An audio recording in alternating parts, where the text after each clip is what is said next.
So capital structure theories గురించి మాట్లాడుకుంటున్నామమ్మా. Capital structure theories లో లాస్ట్ కి వచ్చేసాం. సో మనం ప్రాబ్లమ్స్ మీకు కొన్ని హోంవర్క్ ఇచ్చినట్టున్నాను, చేశారమ్మా?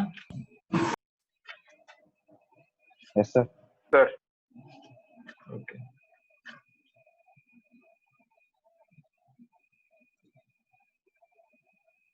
Yashwant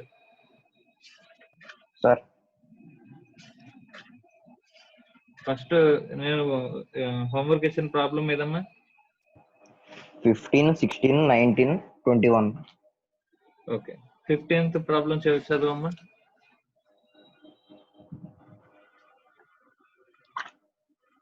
Two companies, L and U, belong to the same list class.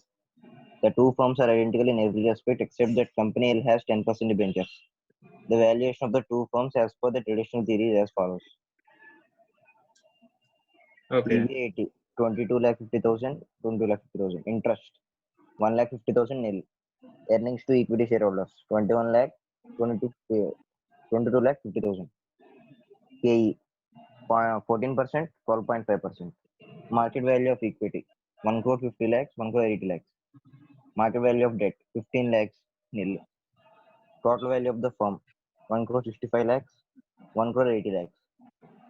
Overall capitalization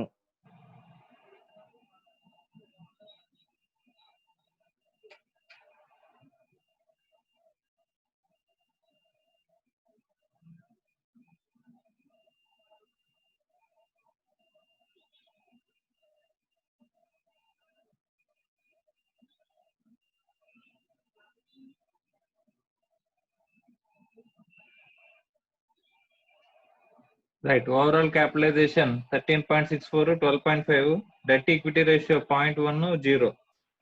Show the arbitrage process by which an investor having shares worth 22,500 in a company U will be benefited by switching over to company L అని చెప్పాడమ్మా. Okay, ఇక్కడ direct గా amount ఇచ్చాడు. 22,500 rupees shares worth of shares ఉన్నాయంట. Okay, so ఏ కంపెనీలోని? Company యూలో. So వాడికి ప్రాబ్లం నెంబర్ 15, కంపెనీ యూలో ₹22,500 వర్త్ ఆఫ్ షేర్స్ ఉన్నాయంట. అంటే ఇప్పుడు ఇక్కడ టోటల్ గా ఎంత పర్సెంటేజ్ అని చూసుకుంటే కనుక total value of the firm వచ్చి 1 crore 80 lakhs. So 22,500 divided by 1 crore 80 lakhs కనుక వేసినట్లయితే మనకి ఎంత పర్సెంటేజ్ వస్తుంది అని చెప్పేసి చూస్తే 0.125%. 0.125%. ఓకే, ఇప్పుడు ఈ డబ్బులు తీసుకెళ్లి వాడు ఈ కంపెనీ ఎల్లో కనుక వాడు ఎక్కడ ఇన్వెస్ట్ చేయాలంటే కంపెనీ ఎల్లో కూడా డెట్ ఈక్విటీ రెండు ఉన్నాయి కదా. సో మొత్తం మీద ఇన్వెస్ట్ చేశాడు అనుకుందాం, రెండిట్లోని కలిపి ఇన్వెస్ట్ చేశాడు అనుకుందాం 22,500 తీసుకెళ్లి. సపోజ్ అలా తీసుకుంటే కనుక total value of the firm company ఎల్లో వీడు ఎంత వరకు పర్చేజ్ చేయగలడు? 22,500 డివైడెడ్ బై 1 crore 65 lakhs అంటే ఎంత వస్తుందమ్మా పర్సంటేజ్?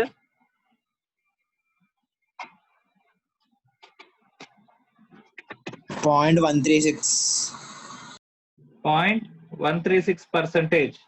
ఓకే, సో వీడికి టోటల్ 22,500 ఎక్కడ ఇన్వెస్ట్ చేశాడు? Total value of the firm లో ఇన్వెస్ట్ చేశాడు. అంటే ఇందులో ఏమేమి ఉన్నట్టు?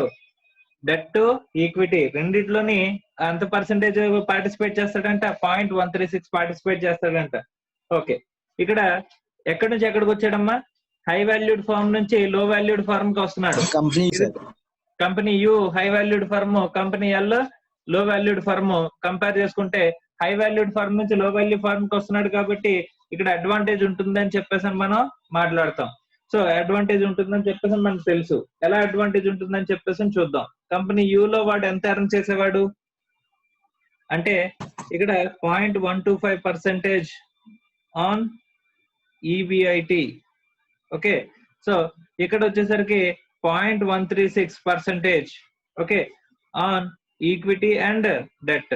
డెట్ మీద అయితే ఇంట్రెస్ట్ లోని పార్టిసిపేట్ చేస్తాడు, ఈక్విటీ మీద, earnings availability equity share holders మీద ఇక్కడ పార్టిసిపేట్ చేస్తాడు. Okay right.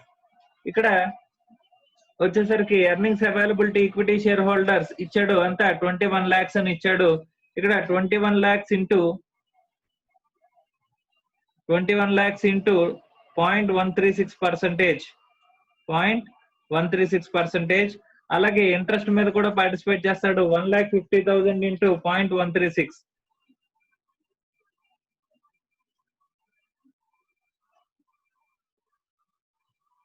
సో ఈ రెండు కలిపి వీడే ఎర్నింగ్స్ అవుతాయి. ఇక్కడైతే కనుక టోటల్ గా 22,50,000 earnings availability equity share holders కాబట్టి 22,50,000 ఇంటూ 0.125% వీడు ఎర్న్ చేసేవాడు.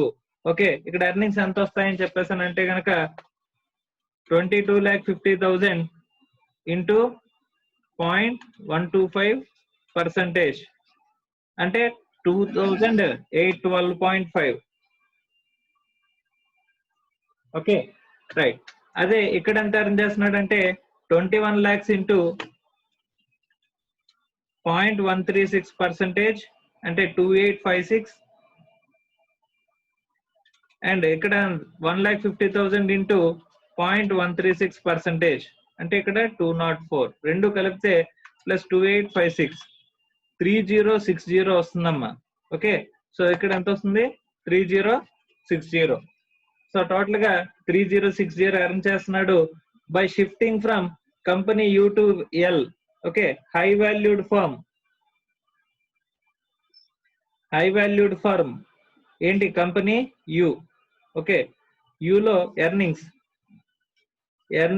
ఇన్ హై వాల్యూడ్ ఫర్మ్ ఎంత వచ్చేది 2812.5. Earnings in low valued firm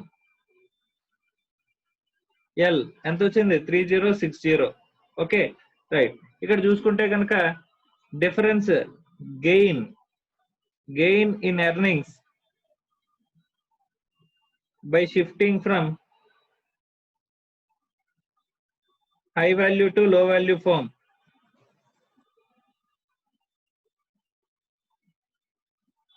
ఎంత అని చెప్పేసానంటే 3060 మైనస్ 2812.5 అంటే 247.5. వీడి ఎర్నింగ్స్ పెరిగాయంట. 247.5 వీడు అడ్వాంటేజ్ లో ఉన్నాడంట. ఎర్నింగ్స్ అనేవి పెరిగాయంట.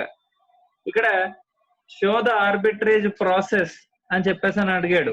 So show the arbitrage process అని చెప్పేసి అడిగినప్పుడు ఇక్కడ మనం ఏం చెప్తామని చెప్పేసి అంటే కనుక ఇక్కడ matter రాస్తామమ్మా.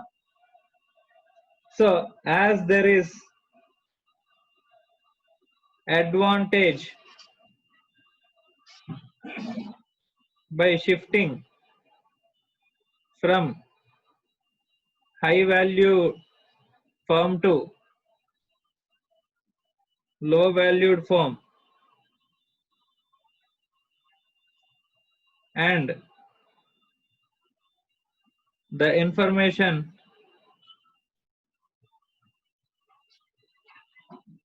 about the advantage and market is freely available. All the investors are rational.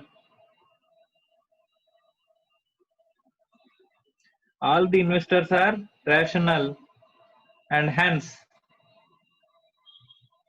the shifting from and shareholders will shift from company U to company L.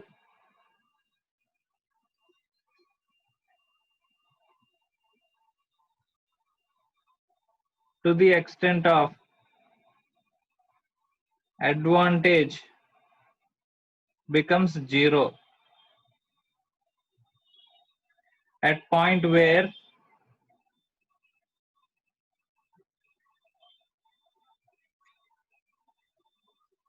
value of both the firms will be equal. That is equilibrium value.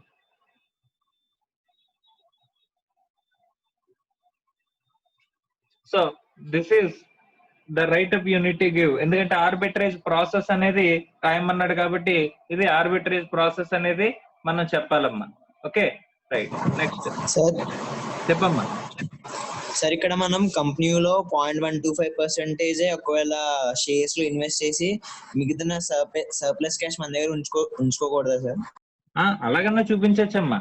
ఇక్కడ కూడా 0.125% చేస్తే ఇక్కడ మనకి earnings లో నీకు difference కనిపించదు. నీకు అర్థమవుతుందా? ఇక్కడ నేను ఎర్నింగ్స్ లో అడ్వాంటేజ్ చూపించాను కదా, ఇక్కడ కూడా 0.125% వేసామనుకో నీకు ఎర్నింగ్స్ లో డిఫరెన్స్ కనిపించదు, కానీ నీ దగ్గర క్యాష్ అవైలబుల్ సర్ప్లస్ లో కనిపిస్తుంది అనమాట. అప్పుడు నువ్వు అది సర్ప్లస్ క్యాష్ మిగిలింది, ఎర్నింగ్స్ మారకపోయినా సర్ప్లస్ క్యాష్ మిగిలింది అని చెప్పేసి నువ్వు రైటప్ రాసుకుంటే వెళ్ళొచ్చమ్మా. సార్ అంటే ఇక్కడ 22,500 అంటే అక్కడ 18,750 వాల్యూ ఉన్న షేర్స్ వస్తున్నాయి సార్.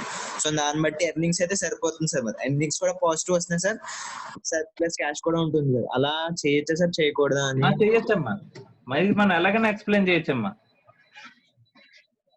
అడ్వాంటేజ్ వస్తుందని చెప్పేసి చూపించాలి అంతే. ఓకేనా? అర్థమైందమ్మా? Okay right. Next Siddhu.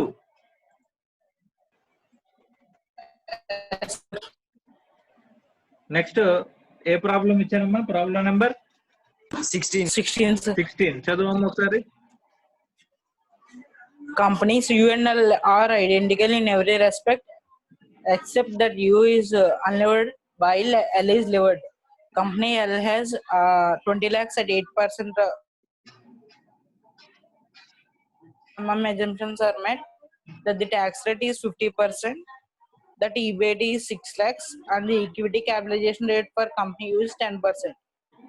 What would be the value for each firm according to the approach? Suppose value of U equal to 25 lakhs and value of L equal to 45 lakhs. According to do they represent equilibrium values? If not, explain the process by which equilibrium will be resorted. Okay. So first value of the firm అడిగాడమ్మా. Value of the A firms levered firm, unlevered firm, value of U and value of L. Okay.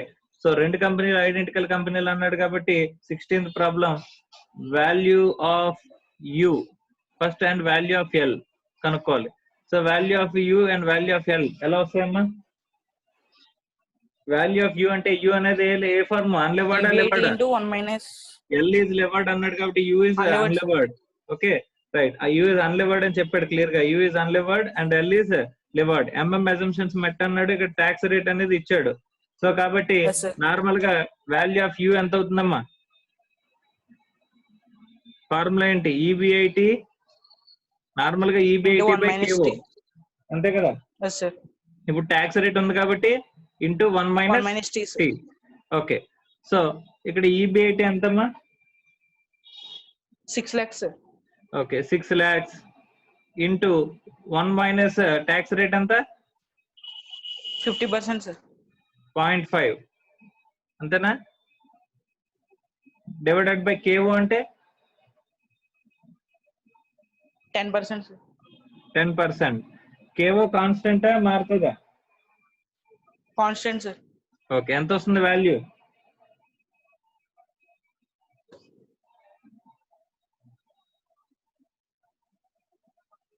$6 lakhs into 0.5 అంటే 3 lakhs. 3 lakhs divided by 10% అంటే ఎంతమ్మా?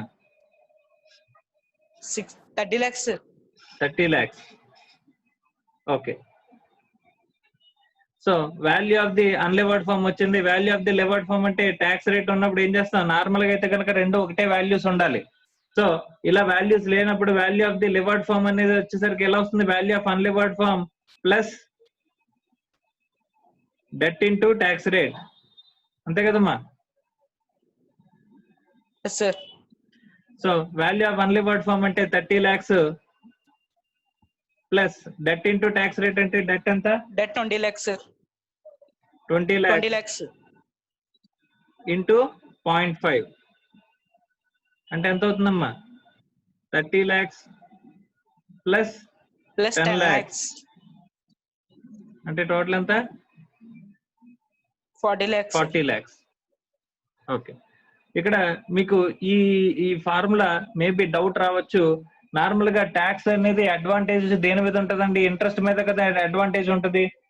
Interest మీద advantage ఉండేటప్పుడు value of the farmer కు debt into tax return ఎందుకు వేశారు అని చెప్పేసానంటే, అల్టిమేట్ గా నీకు ఇది పెర్ఫెక్చువల్, ఇది వాల్యూ ఆఫ్ ది ఫార్మ్ అంటే నథింగ్ బట్ క్యాపిటలైజేషన్ అమ్మా.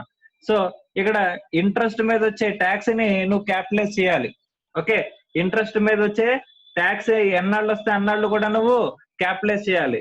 సో ఇంట్రెస్ట్ కంటిన్యూస్ పీరియడ్ లో మనకి చూసుకుంటే, ఇంట్రెస్ట్ ని కంటిన్యూస్ పీరియడ్ లో కనుక మనం క్యాపిటలైజ్ చేస్తే వచ్చే వాల్యూ ఏంటంటే డెట్ వాల్యూ. సో ఆ డెట్ వాల్యూకే మనం డెట్ వాల్యూ మీద ఇంట్రెస్ట్ క్యాపిటలైజ్డ్ వాల్యూ డెట్ అమ్మా.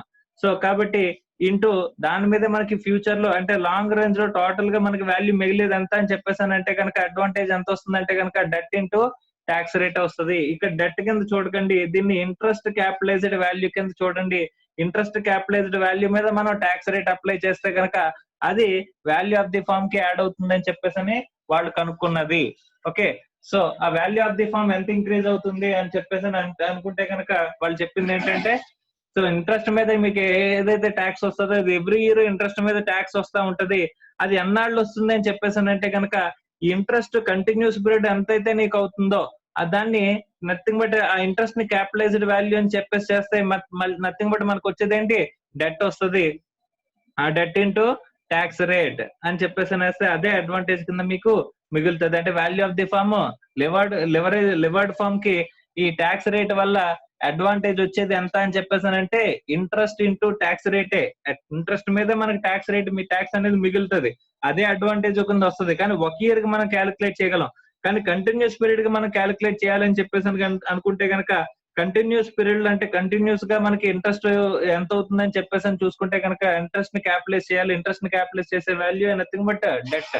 సో ఆ డెట్ ని మనకి డెట్ ఇంటూ ట్యాక్స్ రేట్ అని చెప్పేసి అది మనకి వాల్యూ ఆఫ్ ది ఫార్మ్ కింద యాడ్ అవుతుందని చెప్పేసి చెప్పాడు.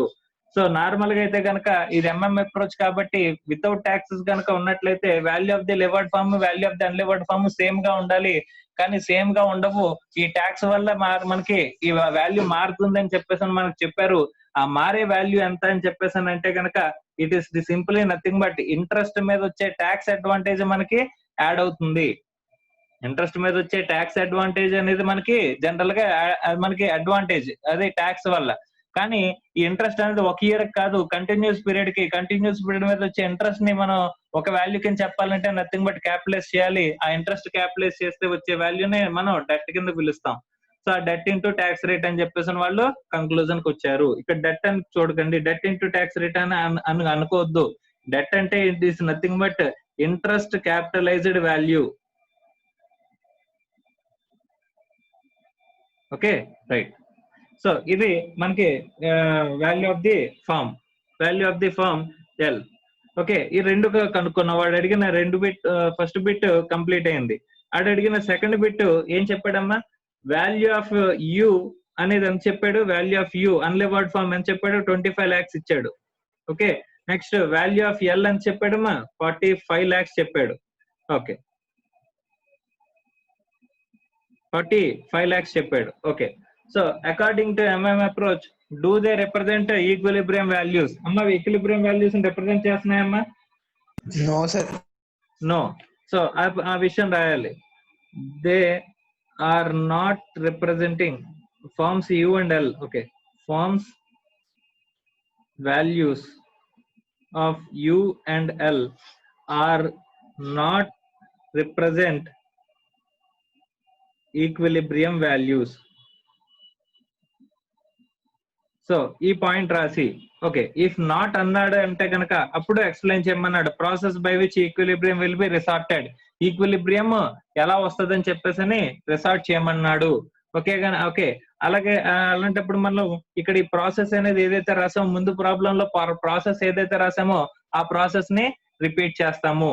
The share holders of high valued firm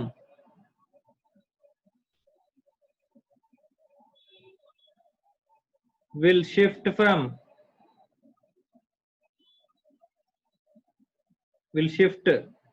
to low valued firm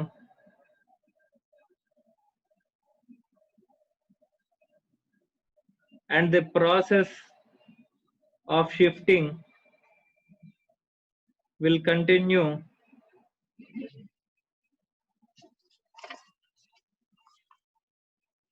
until the advantage of shifting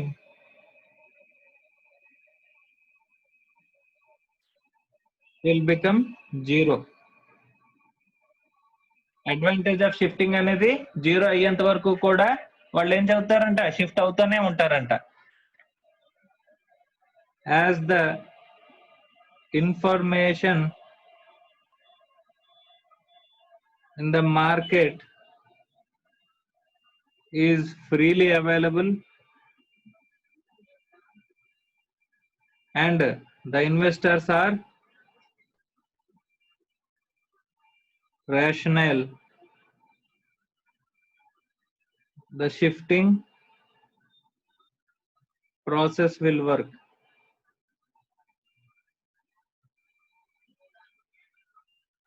Okay, so where the advantage of shifting becomes 0 at point where the values of both the firms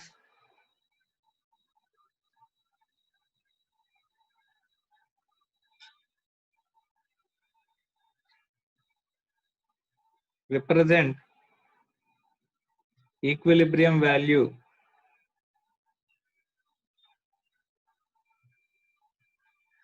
అని చెప్పి ఇక్కడ ఆ shifting process అనేది ఎలా జరుగుతుంది అనేది ఒక example అనేది ఇవ్వండి అమ్మా. ఎగ్జాంపుల్ ఎలా ఇస్తారంటే, take an example of 10% share holder shifting from company, ఇక్కడ హై వాల్యూ ఏది ఉంది, కంపెనీ ఎల్ నుంచి కంపెనీ యూ కి షిఫ్ట్ అవడం అనే ఒక ఎగ్జాంపుల్ తీసుకుని ఒక 10% షేర్ హోల్డర్ ని తీసుకుని ఆ 10% షేర్ హోల్డర్ ఆఫ్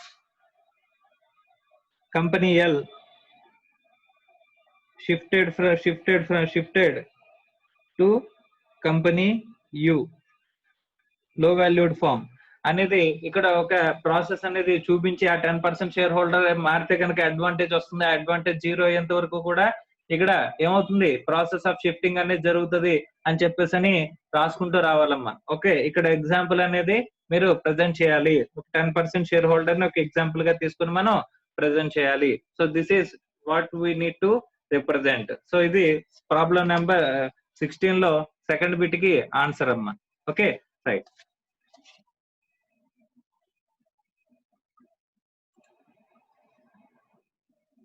మా సాయి శశాంక్ సార్ అర్థమైందమ్మా? Yes sir. రైట్, నెక్స్ట్ ఏ ప్రాబ్లం ఇచ్చానమ్మా homework? 19 చేసావమ్మా?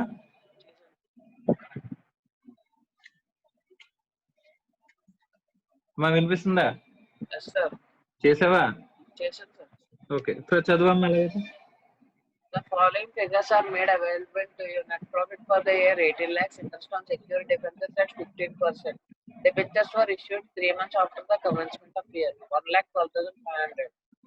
Income tax at the rate of 35% and dividend distribution tax 8,43,000 charged. Profit after tax 8,43,000 computed. Number of equity shares rupees 10 each. 1 lakh. Market quotation of equity shares 109.70. The company has accumulated revenue reserves of 12 lakhs. The company is examining a project calling for an investment option of 10 lakhs. This investment is expected to earn the same rate of return as funds already employed. You are informed that a debt equity ratio, debt divided by debt plus equity higher than 60% will cause the price earning ratio to come by 25%. The interest rate on additional Rowells will cost company 300 basis points more than on their current borrowed on secured debentures. You are required to advise the company on the probable price of the equity share. The additional investment were to be raised by way of loans or the additional investment were to be raised by equity. Consider naturalization of fresh equity of shares rupees 100 per share. Okay, so first ఇక్కడ market price కనుక్కోమంటున్నాడు. Probable market price ఎలా కనుక్కుంటామని చెప్పేసి అనుకున్నామమ్మా.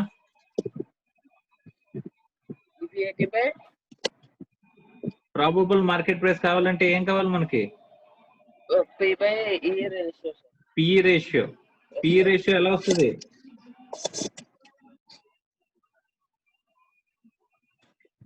MPS by EPS, market price divided by earnings per share. ఇక్కడ మనం market price కావాలి అనుకుంటే ఏం చేయాలి? Market price equals to PE ratio into EPS. Okay, right. Next ఇక్కడ మనకేం చెప్పాడమ్మా? డెట్ ఈక్విటీ రేషియో కనుక మనం ఫస్ట్ ఏ పిఈ రేషియో అప్లై చేయాలనేది మనం చూడాలి. Okay, right. Existing PE ratio ఎంత ఉందమ్మా? ఎగ్జిస్టింగ్ పిఈ రేషియో సార్ అది కనుక్కోవాలి సార్. అది అమ్మా అక్కడ ఎంపీఎస్సి ఈపీఎస్సి ఇచ్చాడు sir. Okay, MPS EPS calculation కి ఇన్ఫర్మేషన్ ఇచ్చాడు, అంతేనా? సో అక్కడ మనం ఏం కనుక్కోవాలి? పిఈ రేషియో కనుక్కోవాలి. రైట్. పిఈ రేషియో కనుక్కోవాలంటే మనకి ఈపీఎస్ కావాలి. ఈపీఎస్ ఎలా కనుక్కోవాలి? First EPS earnings to shareholders by number of shares. Earnings to shareholder by Number of shares. Okay, earnings to shareholders ఎంత ఇక్కడ?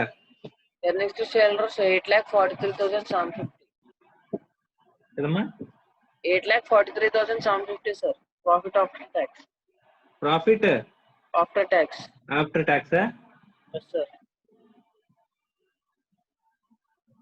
ఓకే, సో 16,87,500 లోంచి ఇక్కడ ఏమేమి మైనస్ చేశాడమ్మా? Income tax at the rate of 35% and dividend distribution tax అనేది కూడా minus చేశాడమ్మా. Yes sir. అమ్మా డివిడెండ్ డిస్ట్రిబ్యూషన్ ట్యాక్స్ ఇక్కడ రెండు కలిపితే ఎంత పర్సెంటేజ్ వేసాడు? ఇందులో 50% వేసాడమ్మా. మనకి డివిడెండ్ డిస్ట్రిబ్యూషన్ ట్యాక్స్ తీయాలి అవసరం లేదా? అవసరం లేదు సార్. మరి అలాంటప్పుడు ట్యాక్స్ ఎంత అవుతుంది? 35% sir. 35% అంటే ఎంత? 5,06,250. సో మనకి ఇంట్రెస్ట్ తీసేసిన తర్వాత ఈబీటీ ఎంత ఉందంటే కనుక 16,87,500. కానీ ఇందులోంచి మైనస్ ట్యాక్స్ అంటే tax at the rate of only 35%. కానీ ఇక్కడ డివిడెండ్ డిస్ట్రిబ్యూషన్ ట్యాక్స్ కూడా మనకి మైనస్ చేశాడు. Dividend distribution tax is not going to be considered. Okay, so only tax ఎంత 35% ఒకటే కన్సిడర్ చేస్తే కనుక మనకి ఎంత వస్తుందమ్మా? 5,06,250. 16,87,500 into 35%. 35%. 5,90,625 వచ్చిందమ్మా.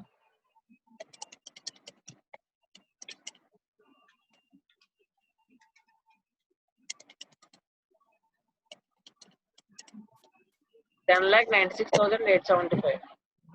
10,96,875. ఓకే, సో ఇది earnings after tax or earnings available to equity share holder.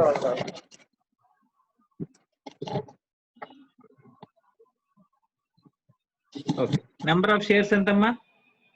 Number of shares 1 lakh sir. 1 lakh. Okay, ఇప్పుడు ఈపీఎస్ ఎంత అవుతుంది? 10.96875. 10.96875. 96875. ఓకే, సో ఇప్పుడు మనకి ఎగ్జిస్టింగ్ పి రేషియో ఎంత వస్తుంది? ఎగ్జిస్టింగ్ పి రేషియో ఎంత వస్తుందమ్మా? MPS by EPS 109.7 divided by 10.96875. అంటే ఎంత అవుతుందమ్మా?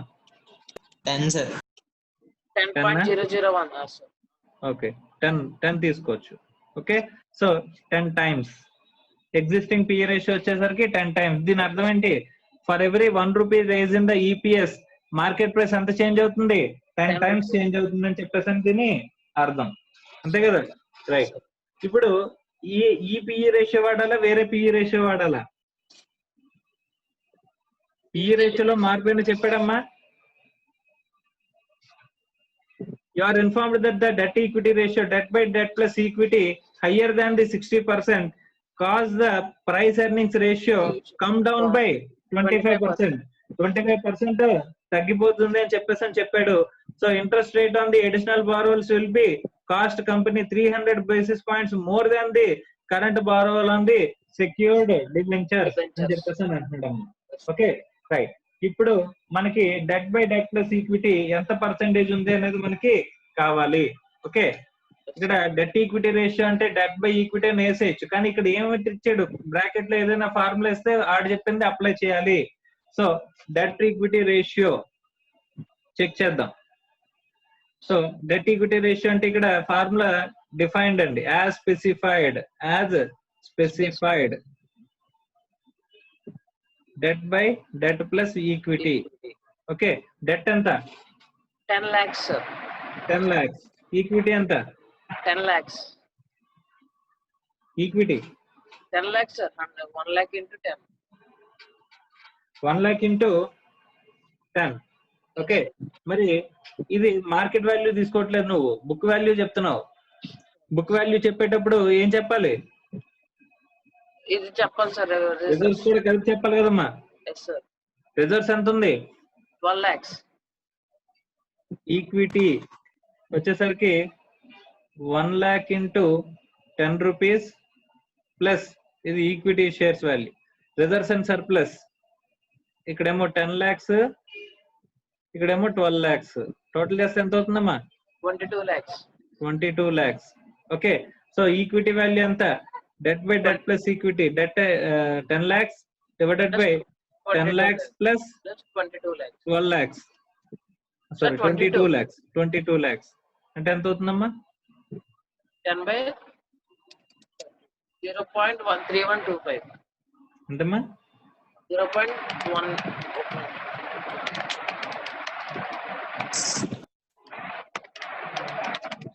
Sir additional fund first existing debt equity ratio చూస్తున్నాం అమ్మా. 0.3125 sir. 0.3125. Okay right. ఇలా డెట్ ఈక్విటీ రేషియో క్యాలిక్యులేట్ చేయాలి. ఇది డెట్ ఈక్విటీ రేషియో. ఇక్కడ మనం ఏం చేస్తామంటే ఎడిషనల్ ఫైనాన్సింగ్ చేసిన తర్వాత డెట్ ఈక్విటీ రేషియో గురించి మనం క్యాలిక్యులేట్ చేయాలి. Okay right. ఇప్పుడు మనం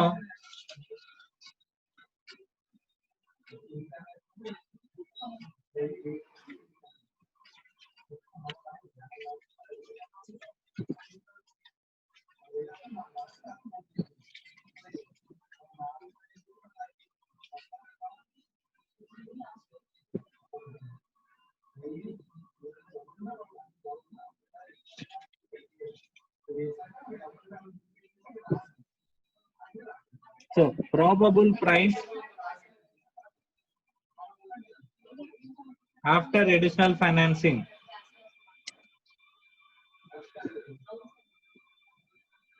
టోటల్ గా అడిషనల్ ఫండ్స్ రేస్ చేయాల్సింది ఎంతమ్మా? 10 lakhs sir.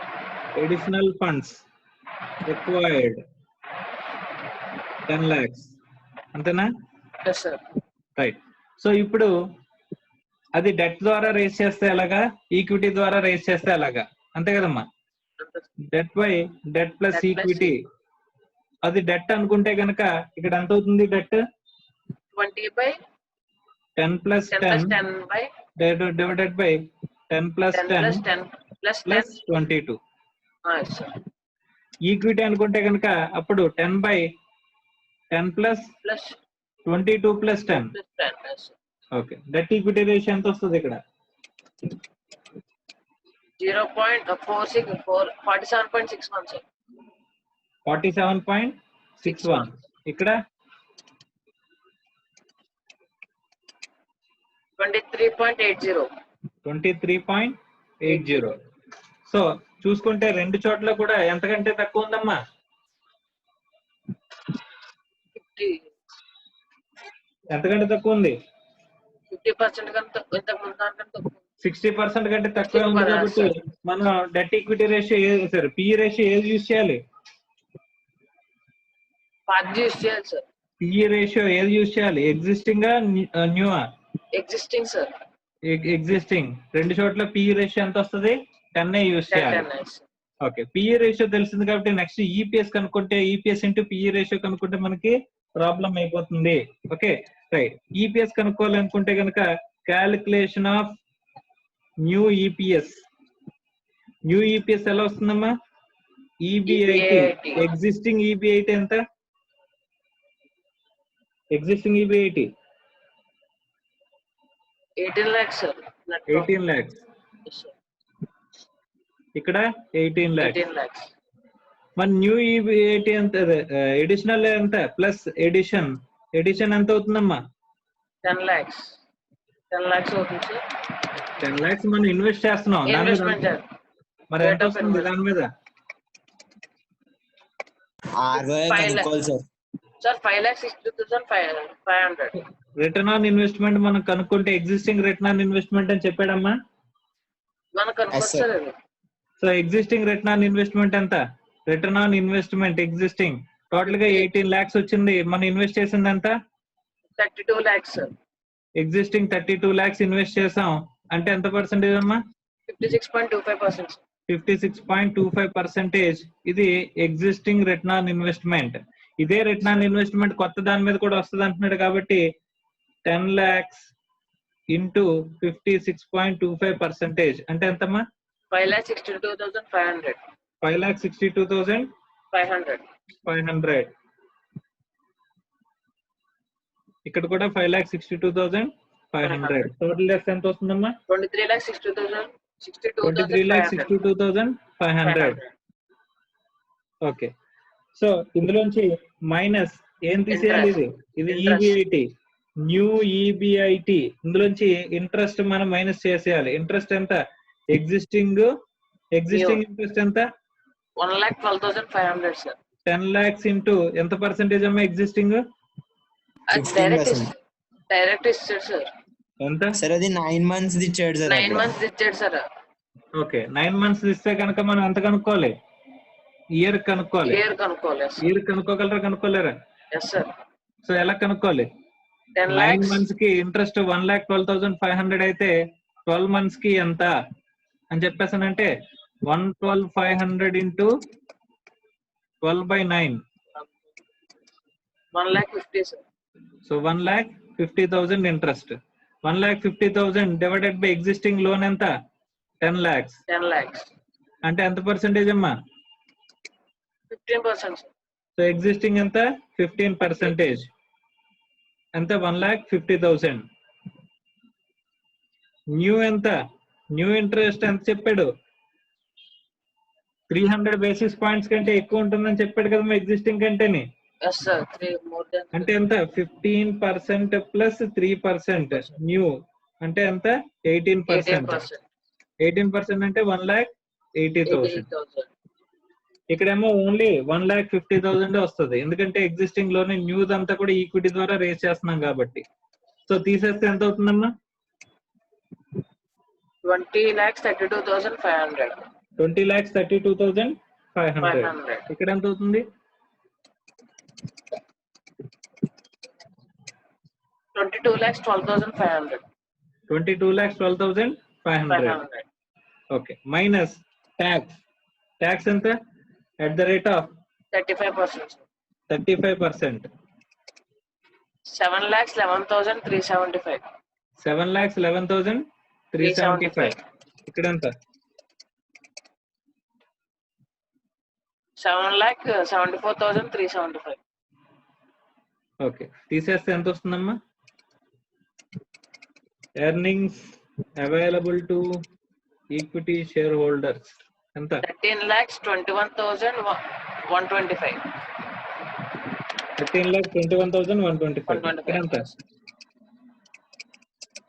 14,38,125. Okay, number of shares ఎన్ని? 1 lakh. ఇక్కడ 1 lakh. ఇక్కడ ఎంత? 1,10,000 సార్. 1,10,000. ఓకే, సో ఈపీఎస్ ఎంత అవుతుందమ్మా? సార్ చెప్పమ్మా. అడిషనల్ ఫండ్స్ కి మార్కెట్ ప్రైస్ ధర పర్చేస్ చేస్తాం కదా సార్, దాన్ని బట్టి రేట్ వస్తుంది, నెంబర్ ఆఫ్ షేర్స్ వస్తాయి కదా. ఏదమ్మా? అడిషనల్ ఫండ్స్ కి మార్కెట్ ప్రైస్ ధర పర్చేస్ చేస్తాం కదా సార్ మనం, 100 కి కాకుండా.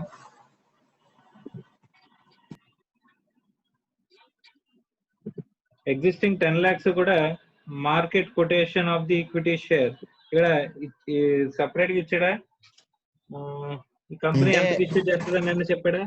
Considering net realization on the fresh issue of equity shares is 100 per share అని చెప్పేసి లాస్ట్ లో బ్రాకెట్ లో చెప్పాడు చూడమ్మా. Additional investment to be raised by the way of equity అని చెప్పినప్పుడు బ్రాకెట్ లో చెప్పాడు చూడు, considering net realization of the fresh issue of equity shares 100 per share అన్నాడు. అలాంటప్పుడు మనం కొత్త ఇష్యూకి ఎంత వెళ్తాం? 10 lakhs డివైడెడ్ బై 100 అంటే ఎంత? 10,000 sir. 10,000 new shares. New shares క్వశ్చన్లు ఇచ్చాడమ్మా. క్వశ్చన్లు అలా ఇవ్వకపోతే కనుక నువ్వు చెప్పినట్టు సపరేట్ గా 109.7K చేయాలి. అర్థమైందా? రైట్. ఈపీఎస్ ఎంత అవుతుందమ్మా? 13.21 13.21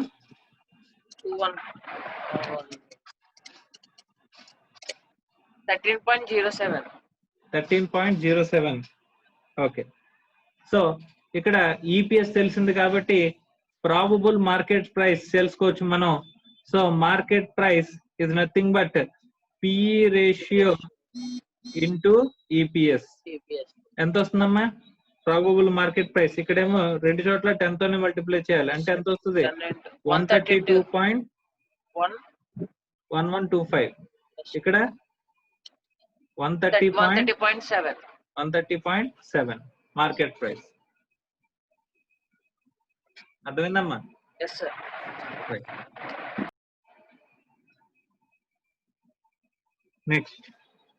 నెక్స్ట్ ఏ problem ఇచ్చానమ్మా?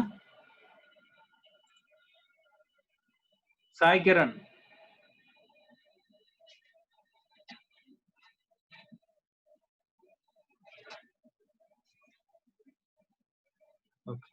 Nirmal.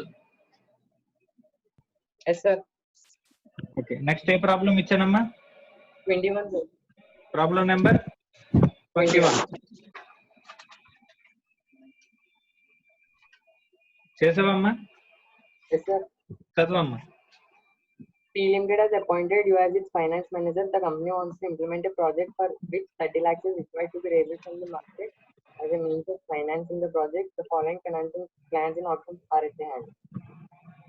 And you can see option equity share 30,000, 30,000, 30,000. Option 2 equity share 15,000, 20,000, 10,000. Preference shares plan B 10,000, plan C 10,000. 10% non-convertible debentures 15,000 plan A, 10,000 plan C. Assuming corporate tax to be 5%, face value to be face and debentures to be 100. Each calculate the indifference point and get the rate of finance.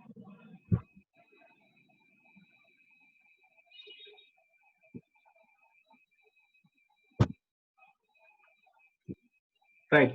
ఒకసారి నేనే చదువుతాను చూడమ్మా. P Limited has appointed you as a finance manager. The company wants to implement a project for which 30 lakhs is required to be raised from the market as a means of financing the project. The following financing plans and options are at hand. Option 1, option 2 ఇచ్చాడు. అలాగే plan A, B, C లో ఇక్కడ option 1, option 2 కింద మనకి ఇచ్చాడమ్మా. Okay. ఇందులో option 1 ఏమో equity, option 2 ఏమో అది ప్రిఫరెన్స్ ఈక్విటీ డిబెంచర్స్ కి. Assume corporate tax rate to be 55%, the face value of all the shares and debentures to be 100 each. Calculate the indifference point and earnings per share for each financing plan అని చెప్పేసి అని అడిగాడమ్మా. So each financing plan కి indifference point చెప్పాలంట, EPS calculate చేయాలంట. So first మనం calculate చేద్దాం indifference point. Indifference point for plan A. Plan ఏలో ఎన్ని options ఉన్నాయి? Option 1 and option 2. So option 1, option 2 లో ఈపీఎస్ ఇండిఫరెన్స్ అన్నాడు కాబట్టి ఈపీఎస్ ఎలా వస్తుందమ్మా? ఆప్షన్ 1 లో ప్యూర్లీ ఆప్షన్ 1 లో ఈక్విటీ అంటే ఈపీఎస్ ఎలా కనుక్కుంటాం మనం? EBIT into 1 minus tax rate whole divided by number of shares. అదే ఆప్షన్ 2కి వచ్చేసరికి ఆప్షన్ 2లో ఏమున్నాయి, ఈక్విటీ అండ్ కన్వర్టబుల్ డిబెంచర్స్ రెండు ఉన్నాయి. సో ఇక్కడ ఈపీఎస్ ఎలా కనుక్కుంటాం, EBIT minus interest, EBIT minus interest into 1 minus t whole divided by number of shares. Okay, so ఇక్కడ సబ్స్టిట్యూట్ చేస్తే ఈబిఐటి కనుక్కోవాలి మనం. EBIT into 1 minus tax rate అంటే 0.55 whole divided by number of shares ఎంతమ్మా, 300. నెంబర్ of షేర్స్ 300.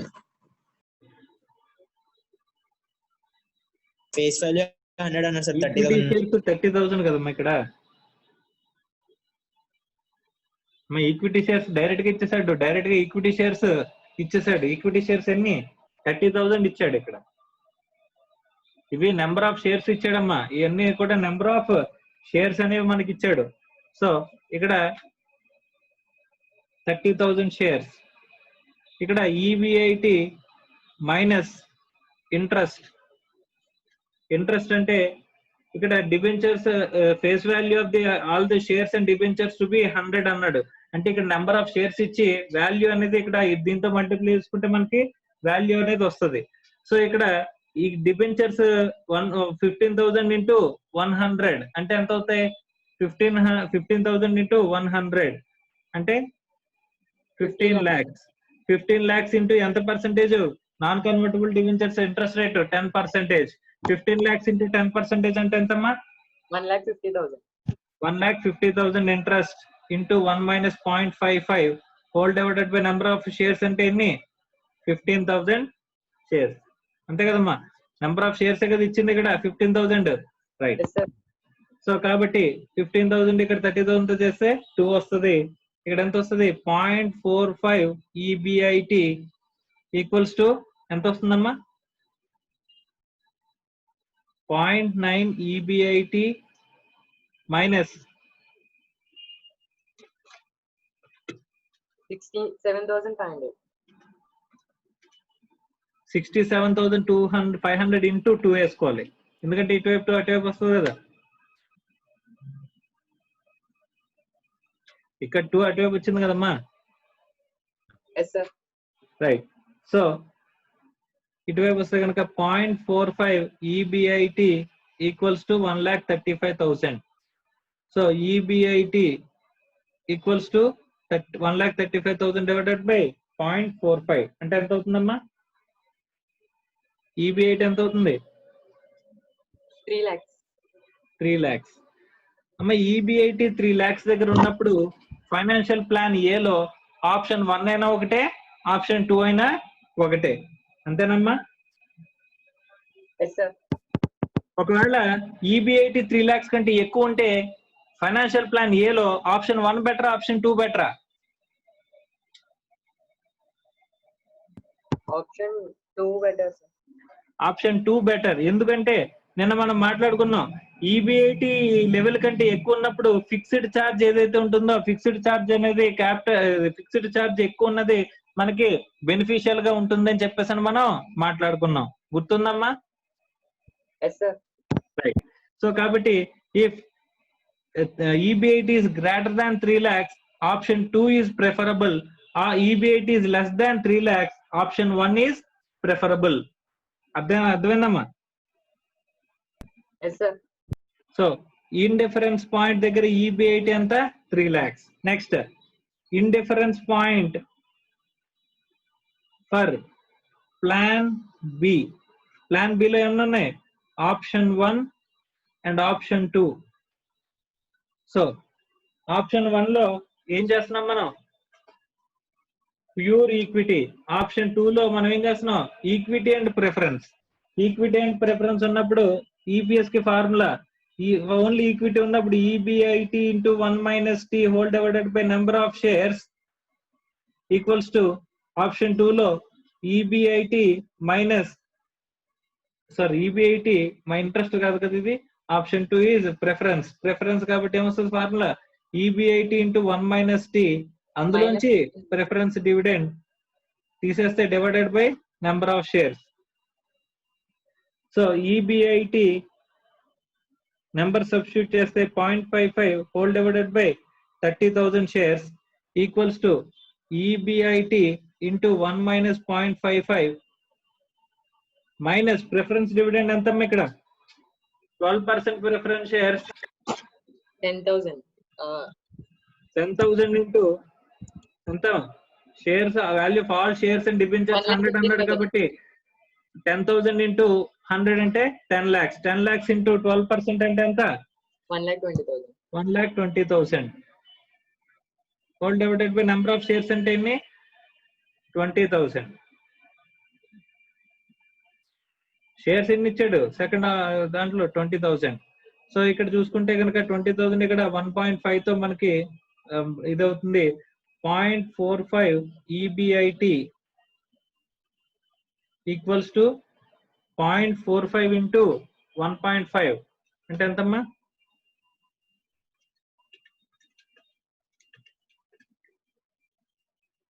0.675 EBIT minus 1,20,000 into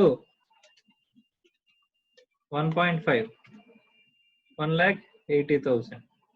So EBIT ఎంత వస్తుంది 0.675 minus 0.45 అంటే 0.225 EBIT equals to 1,80,000.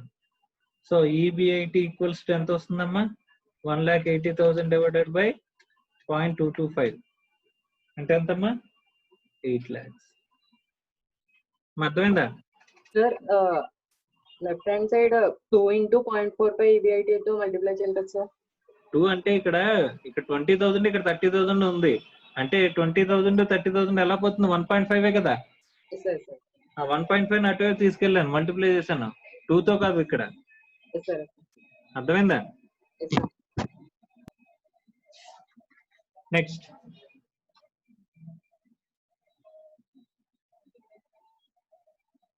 indifference point plan C లో ఆప్షన్ 1 ఆప్షన్ 2 ఆప్షన్ 1 ఏంటమ్మా ఇక్కడ ఫైనాన్షియల్ ప్లాన్ ఇదిలో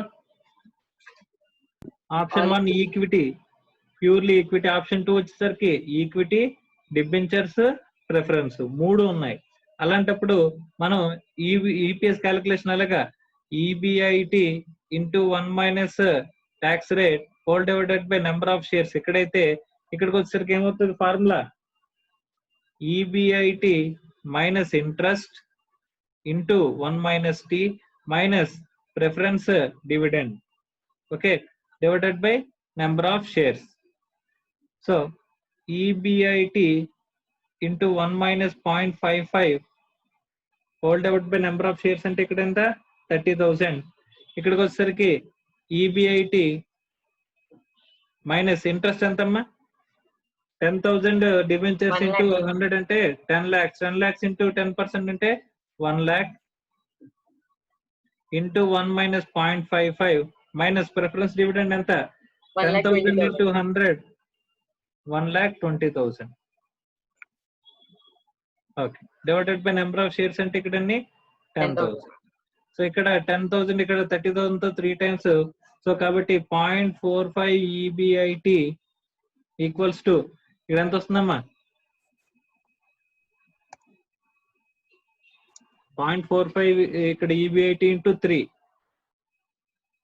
1.35 EBIT minus 1 lakh into 0.45 అంటే 45,000 into 3 1,35,000 minus 1,20,000 into 3 3,60,000 okay 0.45 EBIT equals to 1.35 EBIT minus ఎంత అవుతుంది టోటల్ 4,95,000 సో ఈబిఐటి ఎంత అవుతుంది ఇటువైపు వస్తే కనుక ఎంత అవుతుంది? 1.35 0.9. నుంచి 4.5 తీసేస్తే 0.9 EBIT equals to 4,95,000. EBIT equals to ఎంతమ్మా? 5,50,000. 5,50,000. So 5,50,000 EBIT, right. So EBIT 5,50,000 కంటే ఎక్కువ ఉంటే కనుక మనం ఏం ఆప్షన్ చూస్ చేసుకుంటాం? Option 2 is preferable. 5,50,000 కంటే తక్కువ ఉంటే option 1 is preferable, right. So మనకి ఇండిఫరెన్స్ పాయింట్ ఒకటే అడిగాడు, దాని తర్వాత ఈపీఎస్ అడిగాడు. సో ఈపీఎస్ మనం calculate we need to calculate EPS. So plan A, plan B, plan C. ఇందులో ఎన్ని ఆప్షన్స్ ఉన్నాయి? Option 1, option 2. ఓకే, సో ఇక్కడ కూడా ఆప్షన్ 1, ఆప్షన్ 2, ఇక్కడ కూడా option 1, option 2. So EPS calculate చేయాలి. ఈపీఎస్ అంటే ఎలా వస్తుందమ్మా? ఈబిఐటి. మా ఈబిఐటి ఎంత? Option 1 లో EBIT 3 lakhs sir. ఎంతమ్మా? 3 lakhs. 3 lakhs. Yes sir. ఎక్కడ చెప్తాము మనకి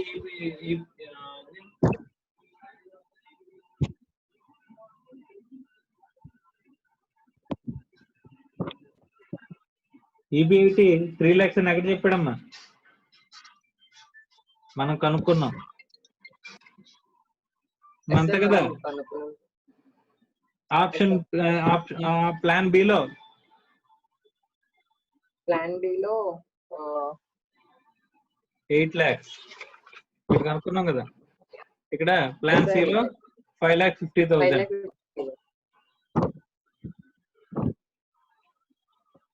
సో ఇక్కడ ఈపీఎస్ లన్నీ ఎలా వస్తాయమ్మా?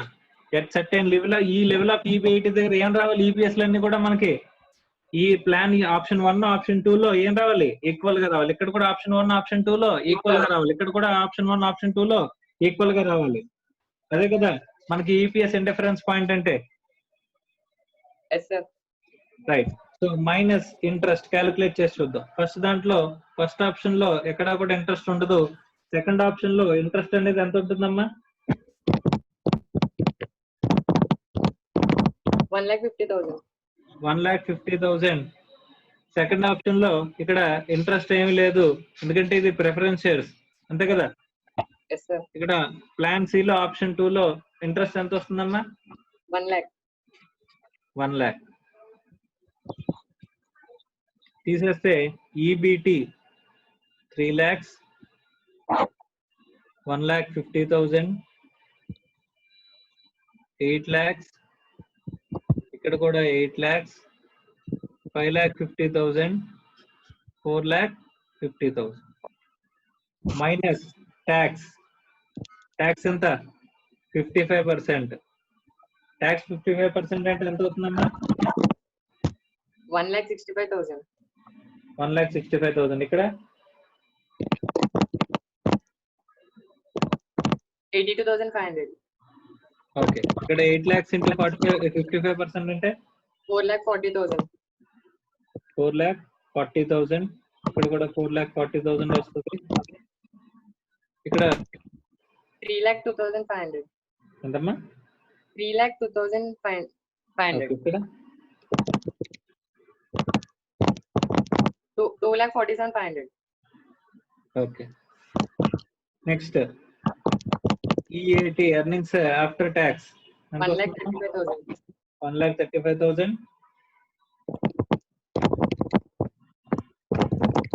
67,500. 67,500. 3,60,000.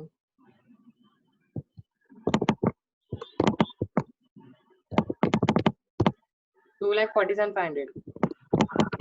Okay. 2,02,500. Minus preference dividend. Preference dividend first దాంట్లో లేదు, సెకండ్ దాంట్లో లేదు, ఇక్కడ కూడా లేదు, ఇక్కడ ఉంటుంది. ఇక్కడ ఎంతమ్మా?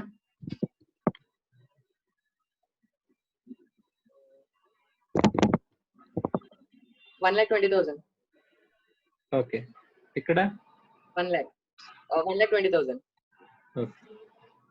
So earnings available to equity shareholders ఎంత 1,35,000, 67,500, 3,60,000, 2,40,000, 2,47,500. ఇక్కడ ఎంత అవుతుందమ్మా?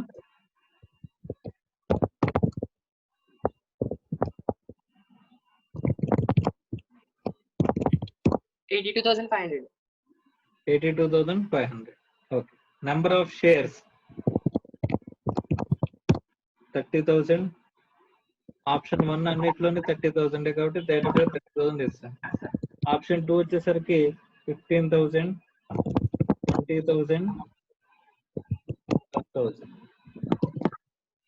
ఈపీఎస్ ఎంత అవుతుందమ్మా? 4.5. 4.5. ఇక్కడ 12.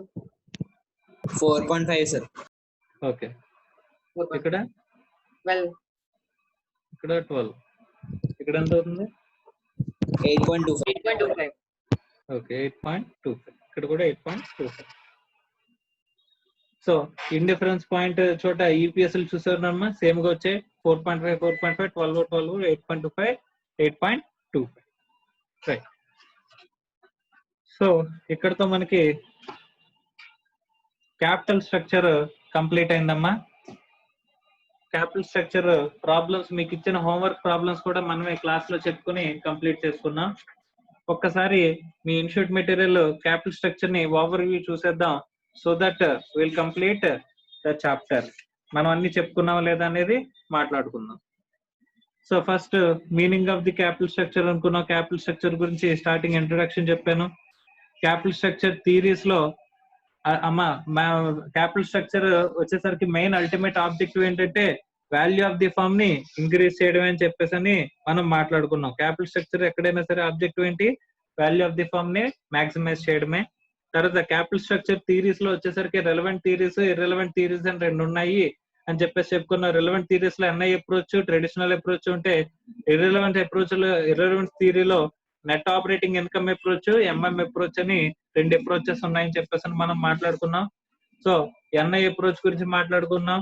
తర్వాత ట్రెడిషనల్ అప్రోచ్ అన్నాడు, ట్రెడిషనల్ అప్రోచ్ గురించి కూడా మనం మాట్లాడుకున్నాం. తర్వాత ట్రెడిషనల్ అప్రోచ్ అయిపోయిన తర్వాత మనకి ప్రాబ్లమ్స్ అనేవి ఇన్స్టిట్యూట్ మెటీరియల్ ప్రాబ్లమ్స్ కూడా మీరు చేసుకున్నామా. తర్వాత ఎన్ఓఐ అప్రోచ్ అన్నాడు, ఎన్ఓఐ అప్రోచ్ గురించి మనం మాట్లాడుకున్నాం, దాని మీద ప్రాబ్లమ్స్ కూడా చేసాం. తర్వాత ఎంఎం అప్రోచ్ అన్నాడు, ఎంఎం అప్రోచ్ లో with taxes, without tax, without tax, with taxes అన్నాడు. రెండింటి గురించి కూడా మనం మాట్లాడుకున్నాం. Without taxes and with taxes గురించి కూడా మనం మాట్లాడుకున్నాం. సో ఇంకా ఈ చాప్టర్ లో మనకి మిగిలింది ఏంటి అని చెప్పేసి అనుకుంటే కనుక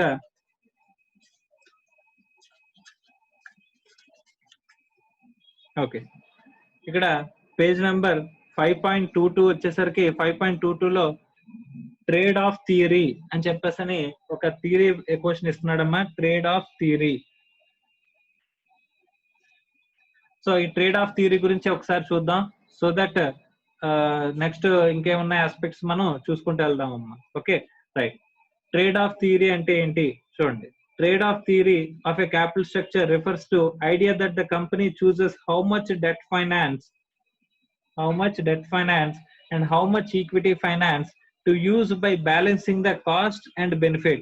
అంటే కాస్ట్ ని బెనిఫిట్ ని బ్యాలెన్స్ చేస్తూ ఎంత డెట్ ఫైనాన్సింగ్ యూజ్ చేయాలి, ఎంత ఈక్విటీ ఫైనాన్సింగ్ యూజ్ చేయాలి అని చెప్పేసి థియరీని ట్రేడ్ ఆఫ్ థియరీ అని చెప్పేసి అని అంటారు. నార్మల్ గా డెట్ ఎక్కువ యూజ్ చేయడం ద్వారా మనకి అడ్వాంటేజెస్ అనేవి చెప్తారు. అడ్వాంటేజెస్ ఎలాగా? If we are under favourable financial leverage situation, favourable financial leverage situation లో కనుక మనం ఉన్నట్లయితే, అంటే మన రిటర్న్ ఆన్ ఇన్వెస్ట్మెంట్ అనేది కాస్ట్ ఆఫ్ డెట్ కంటే ఎక్కువ ఉన్నట్లయితే మనకి ఆల్వేస్ డెట్ యూజింగ్ అనేది అడ్వాంటేజెస్ అని చెప్పేసి మనం జనరల్ గా చెప్పుకుంటాం అమ్మా. అది ఫేవరబుల్ ఫైనాన్షియల్ లెవరేజ్ సిచ్యువేషన్. కానీ ఇక్కడ కాస్ట్ ఆఫ్ డెట్ కి కొన్ని ఎడిషనల్ కాస్ట్లు చెప్తాడమ్మా వీడు. ఓకే, వీడేం చెప్తాడు చూద్దాం. Trade off theory of capital structure basically entails offsetting the cost of debt against the benefit of debt. Cost of debt కి దాని బెనిఫిట్ ఆఫ్ డెట్ కి మనకి రెండింటికి ట్రేడ్ ఆఫ్ అనేది ఆఫ్సెట్టింగ్ అనేది చేసి మనకి అడ్వాంటేజ్ ఉంటే అక్కడ డెట్ యూజ్ చేయమంటారు, లేకపోతే ఈక్విటీ యూజ్ చేయండి అని చెప్పేసి అని చెప్తారు. Okay, trade off theory of capital structure primarily deals with the two concepts, cost of financial distress and agency cost.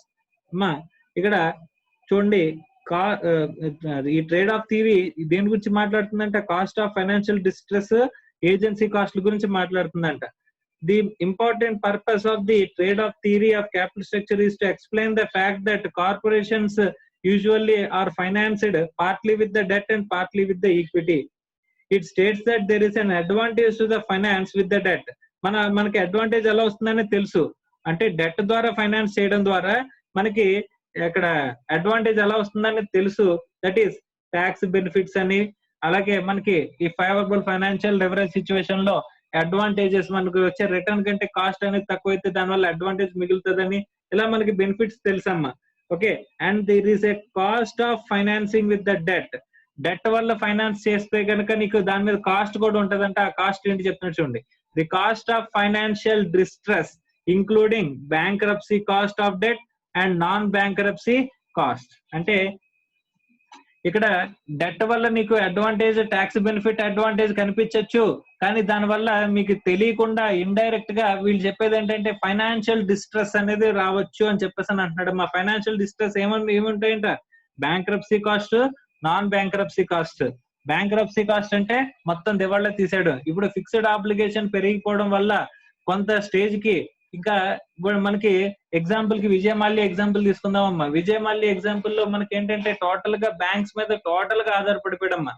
Total గా బ్యాంక్స్ మీద ఆధారపడిపోవడం వల్ల అక్కడ విజయమాల్య మన కింగ్ ఫిషర్ ఎయిర్లైన్స్ గానీ చూసుకుంటే కనుక ఎగ్జాంపుల్ కి అటు టోటల్ గా వాడికి ఏ ఫైనాన్షియల్ నీడ్ వచ్చినా సరే దేని మీద ఆధారపడిపోయాడు? టోటల్ గా మనకి bank financing fixed charge capital మీద పడిపోయాడమ్మా. అలా ఫిక్స్డ్ ఛార్జ్ క్యాపిటల్ వాళ్ళ మీద పడిపోయినప్పుడు ఆ ఎర్నింగ్స్ ఎప్పుడైనా ఎఫెక్ట్ అయితే కనుక దట్ మే లీడ్స్ టు ఏమైంది? టోటల్ గా ఆ కంపెనీ బ్యాంక్రప్సీలోకి వెళ్ళిపోయే పొజిషన్ అనేది వచ్చింది. అంటే దేని వల్ల? టోటల్ గా వాడు డెట్స్ మీదే, అంటే బ్యాంక్ లోన్స్ మీదే వాడు టోటల్ గా ఇది అవడం వల్ల. ఓకే, అదే రిలయన్స్ వాడు ఉన్నాడు అనుకో. ఇప్పుడు Reliance total debt free. Debt free వల్ల ఆడికి ఫైనాన్షియల్ డిస్ట్రెస్ వచ్చే అవకాశం ఉందా? కంపెనీ క్లోజ్ అయ్యే అవకాశం ఉందా? కంపెనీ ఇక్కడ ఏమంటారు బ్యాంక్రప్సీ అయ్యే అవకాశం ఉందా? అంటే అన్లెస్ అదర్వైజ్ అక్కడ ఏదైనా కంపెనీలో కనుక ఏదైనా ఇది జరిగితే తప్ప, అక్కడ ఆపరేషనల్ లాసెస్ వస్తే తప్ప కంపెనీ బ్యాంక్రప్సీలోకి వెళ్ళే ఛాన్సెస్ అనేవి ఈ క్యాపిటల్ మిక్స్ వల్ల అయితే కనుక జరగదు. Okay, right. సో కాబట్టి ఇక్కడ ఏమంటున్నాడంటే ఫైనాన్షియల్ డిస్ట్రెస్ అనేది అరైజ్ అయ్యే అవకాశం ఉంటది ఇఫ్ ద కాస్ట్ డెట్ అనేది ఎక్కువగా మనం యూజ్ చేసినట్లయితే. ఇది bankruptcy cost. Non bankruptcy cost అంటే ఏముంటాయి సార్? అంటే స్టాఫ్, అంటే కంపెనీ మీద నమ్మకం లేక స్టాఫ్ వెళ్ళిపోవడం, అంటే స్టాఫ్ బయటకు వెళ్ళిపోవడం, అంటే మంచి స్కిల్డ్ మ్యాన్ పవర్ అనేది మనం పోగొట్టుకోవడం, సప్లయర్స్ మనకు సప్లై చేయకపోవడం, డెటార్స్ మన దగ్గర నుంచి కొనకపోవడం, మనం నెక్స్ట్ టైం అమ్ముతామా లేదా అని చెప్పేసి తెలియక స్టేక్ హోల్డర్స్ అందరూ ఎఫెక్ట్ అవుతున్న కాస్ట్ ని నాన్ బ్యాంక్రప్సీ కాస్ట్ అని చెప్పేసి మనకి జనరల్ గా మాట్లాడతాడమ్మా. Okay, right. The marginal benefit of further increase in the debt declines as a debt increases while the marginal cost increases, so that the firm that is optimizing its overall value will focus on the trade-off when choosing how much of the debt and equity to use for the financing. Modi Gilani Miller in 1963 introduced the tax benefit of the debt. Later work led to an optimum capital structure which is given by the trade-off theory. According to Modi Gilani Miller, attractiveness of the debt decreases with the personal taxation on the interest income. So అంటే ఇక్కడ వీళ్ళు ఏం చెప్తున్నారంటే కనుక MM వీళ్ళు ఏం చెప్పారంటే first 1963 లో వీళ్ళు ఏమన్నారంటే ట్యాక్స్ వల్ల మనకి అడ్వాంటేజ్ ఉంటుంది అని చెప్పేసి డెట్ కి ట్యాక్స్ వల్ల మనకి value of the firm increase అవుతుందని చెప్పిన వాళ్ళే తర్వాత ఏం చెప్పారంట, మళ్ళీ వీళ్ళు ఆప్టిమం క్యాపిటల్ స్ట్రక్చర్ ఎక్కడ అని చెప్పేసి అంటే ఎక్కడైతే ట్రేడ్ ఆఫ్ థియరీ బ్యాలెన్స్ అవుతుందో అక్కడ మనకి ఏమవుతుందంటే ఆప్టిమం క్యాపిటల్ స్ట్రక్చర్ ఉంటుందని చెప్పేసి చెప్పారంటమ్మా. Okay, right. Next, according to Modigliani Miller, the attractiveness of the debt decreases. Debt attractiveness అనేది ఎక్కడ డిక్రీజ్ అవుతుందంట with the personal taxation on the income, interest income. ఎక్కడైతే ఇంట్రెస్ట్ ఇన్కమ్ మీద personal taxation effect అవుతుందో అంటే ఇప్పుడు నేను మీకు అప్పు ఇచ్చాను అనుకోండి, దాని మీద ఇంట్రెస్ట్ వస్తుంది కదా నాకు. ఇప్పుడు కంపెనీకి ఎవరైతే లోన్ ప్రొవైడ్ చేస్తారో వాళ్ళకి ఇంట్రెస్ట్ మనం పే చేస్తామో, ఇంట్రెస్ట్ పే చేసినప్పుడు వాడికి పర్సనల్ టాక్సేషన్ వస్తుంటే కనుక వాడు ఇటువైపు వెళ్తాడా అంటే వాడికి ఇంట్రెస్ట్ అనేది మనకి కంపెనీకి అడ్వాంటేజ్, కంపెనీకి ఎక్స్పెన్స్ కాబట్టి దాని మీద ట్యాక్స్ అడ్వాంటేజ్ అనేది ఉంటుంది. కానీ ఎవడైతే అప్పిచ్చాడో వాడికి పర్సనల్ టాక్సేషన్ కూడా ఉందనుకోండి ఇంట్రెస్ట్ మీద, అలాంటప్పుడు ఆ ట్యాక్స్ పోయిన తర్వాత మిగిలిందే వాడి ఇన్కమ్ అని చెప్పేసి అనుకున్నప్పుడు వాడు ఏమనుకుంటాడు, వాడు ఎక్కడ డెట్ అప్పు ఇద్దామని చెప్పేసి అనుకుంటాడు, అప్పు తిరిగి ఇచ్చేయండి నేను తీసుకెళ్లి ఎక్కడో ఈక్విటీలో ఇన్వెస్ట్ చేసుకుంటాను అని చెప్పేసి చెప్తాడమ్మా. Okay right. So, personal taxation on the interest income. A firm experiences a financial distress when the firm is unable to cope with the debt holders' obligations. అంటే మన ఫర్మ్ కనుక ఏ పరిస్థితుల్లో ఉన్నా సరే debt holders fixed charge obligations ని meet అవ్వలేకపోతే కనుక అప్పుడు ఏమొస్తుందంట, financial distress. The financial distress means the bankruptcy cost and non bankruptcy cost అని ఏవైతే మాట్లాడుకున్నామో అవి అరైజ్ అవుతాయంట. The firm continue to fail in making payment to the debt holder. The firm can be even be insolvent అయిపోవచ్చు. Like మన విజయమల్లి example అండి. The first element of trade-off theory of capital structure considers as a cost of debt is usually financial distress cost or bankruptcy cost of debt. The direct cost of financial distress refers to the cost of insolvency of the company. Once the proceedings of the insolvency starts, assets of the firm may be needed to be sold at a distressed price. అంటే మనం ఇప్పుడు insolvent అయిపోయాం అనుకోండి, ఇప్పుడు అమ్మేస్తారండి assets. అంటే మన దగ్గర ఉన్న అసెట్స్ మన దగ్గర ఉన్న లైబిలిటీస్ రెండు తీసేసుకుని కోర్టు అక్కడ ఏం చేస్తుంది, ఉన్న అసెట్స్ అన్నిటిని అమ్మేసి ఇప్పుడు ఉన్నట్టుగా అమ్మేసి ఎంతైతే అప్పులు తీర్చగలమో అంత అప్పులు తీర్చేసి సెటిల్ చేస్తారు. అంటే మన ఫర్మ్ యొక్క అసెట్స్ ని ఎంతకు అమ్మేస్తారు, ఆ ఇమ్మీడియట్ ప్రైస్ కి అమ్మేస్తారు. అంటే కొన్నాళ్ళు ఎక్కువ ప్రైస్ వచ్చేంత వరకు వెయిట్ చేస్తారా, వెయిట్ చేయరు. దాన్ని డిస్ట్రెస్ ప్రైస్ అంటారన్న. Which is generally much lower than the current value of the assets. మనకున్న వాల్యూ ఆఫ్ ది అసెట్స్ కంటే ఇప్పుడు అమ్మేస్తాను ఎంత ఇస్తామంటే తక్కువ వాల్యూ చెప్తాడు కానీ నీకు ఎక్కువ వాల్యూ చెప్పడు. కాబట్టి జనరల్ గా ఎలా ఉంటది, lower than the current value of the asset. Current value of the asset కంటే ఇది తక్కువ ఉంటదంట. A huge amount of administrative and legal cost is also associated with the insolvency. Insolvency కి ఈ కాస్ట్లు, లీగల్ కాస్ట్లు అవి కూడా ఇన్వాల్వ్ అయి ఉంటాయి అని చెప్పేసి చెప్తున్నాడు అమ్మా. The financial distress of the company May include number of indirect cost like cost of employees, cost of customers, cost of suppliers, ఇవన్నీ కూడా ఇండైరెక్ట్ కాస్ట్లు కూడా ఉంటాయని చెప్పేసి చెప్తున్నాడు అమ్మా. అంటే ఈ ఫైనాన్షియల్ డిస్ట్రెస్ కి డైరెక్ట్ కాస్ట్, ఇండైరెక్ట్ కాస్ట్ ఏమేమి ఎఫెక్ట్ అవుతాయి అంటే, డెట్ వల్ల మనం డెట్ ఎక్కువ యూజ్ చేసినట్లయితే దట్ మేబీ వాళ్ళ ఎక్స్పెక్టేషన్, డెట్ హోల్డర్స్ ఎక్స్పెక్టేషన్ కనుక మీట్ అవ్వలేకపోతే అప్పుడు మనకి there maybe situation of financial distress అనేది అరైజ్ అయ్యే అవకాశం ఉంది. అక్కడే ఇన్సాల్వెన్సీ అనేది కూడా bankruptcy cost, non bankruptcy cost రెండింటిని కూడా మనకి వచ్చే అవకాశం ఉంది అని చెప్పేసి చెప్తున్నాడు. Okay. The firm may often experience a dispute of the interest among the management of the firm, debt holders and the shareholders. This dispute generally give birth to agency problems that in turn gives rise to agency costs. The agency cost may affect the capital structure of the firm. There may be two types of conflicts: shareholder manager conflict, shareholder debt holder conflict. The introduction of the dynamic trade-off theory of the capital structure makes the predictions of this theory a lot more accurate and respective in this practice అని చెప్పేసి చెప్తున్నాడు. So as the debt equity ratio increases, there is a trade-off between the interest shield అంటే interest tax shield and bankruptcy. అంటే రెండింటికి కూడా మనకి ఇక్కడ ఏముండాలంటే trade of ఉండాలి. ట్రేడ్ ఆఫ్ అంటే నథింగ్ బట్ అక్కడ సెట్టింగ్ ఆఫ్ సెట్టింగ్ అనేది జరగాలి. అడ్వాంటేజ్ కాస్ట్ కి మనకి ఆఫ్ సెట్టింగ్ జరిగి ఆ తర్వాత మనం చూసుకోవాలని చెప్పేసి చెప్తున్నాడు అన్నమాట. So this is trade off theory.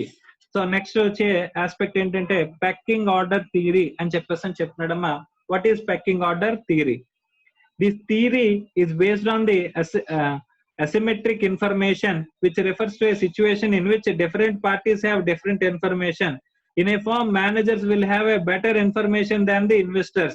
This theory states that the firm prefers to issue debt when they are positive about the future earnings.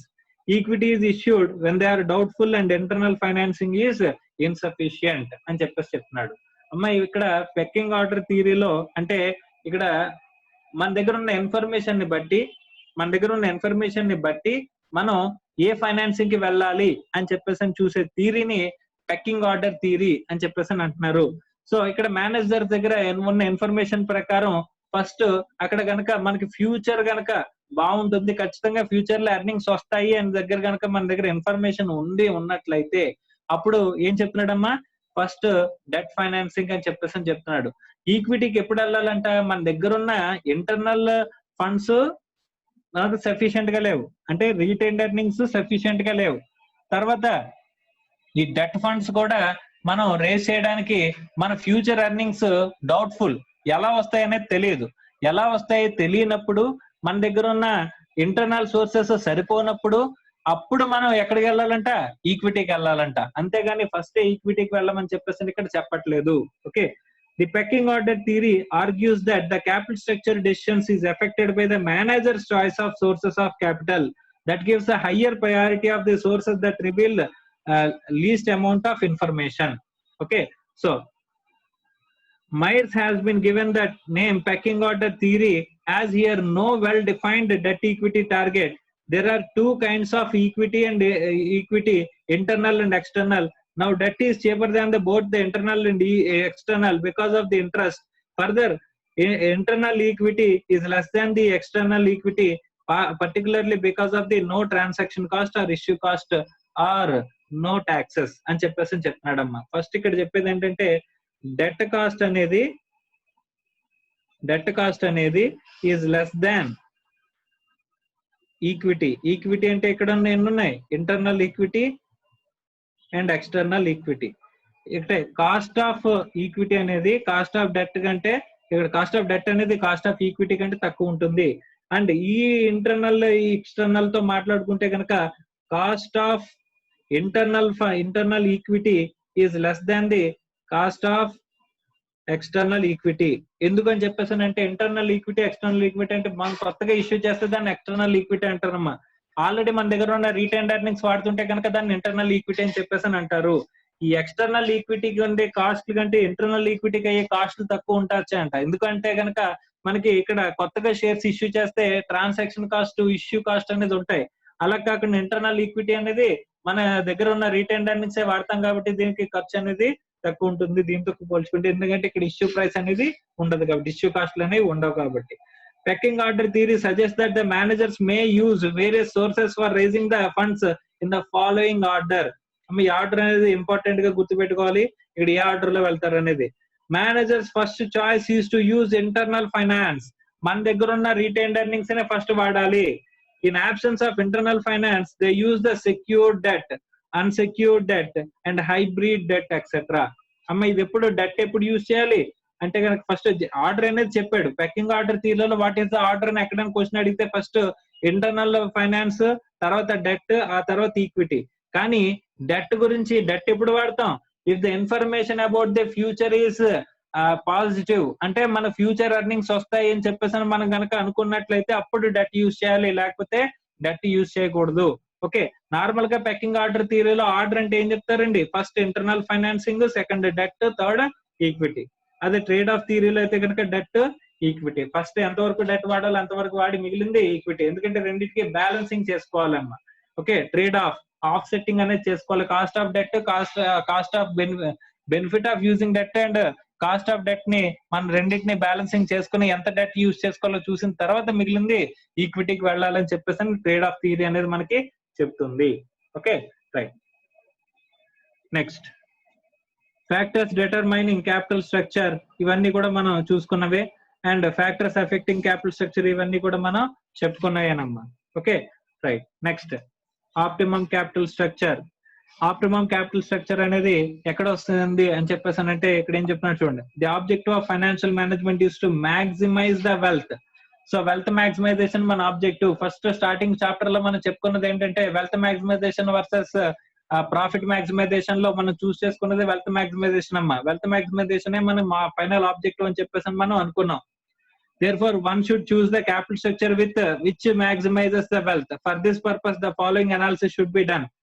EBIT, EPS, MPS analysis. Choose the capital structure which maximize the market price of the share. Market price అంటే nothing but value of the firm అంటే ఏంటి, market price ని పెంచుకోవడమే.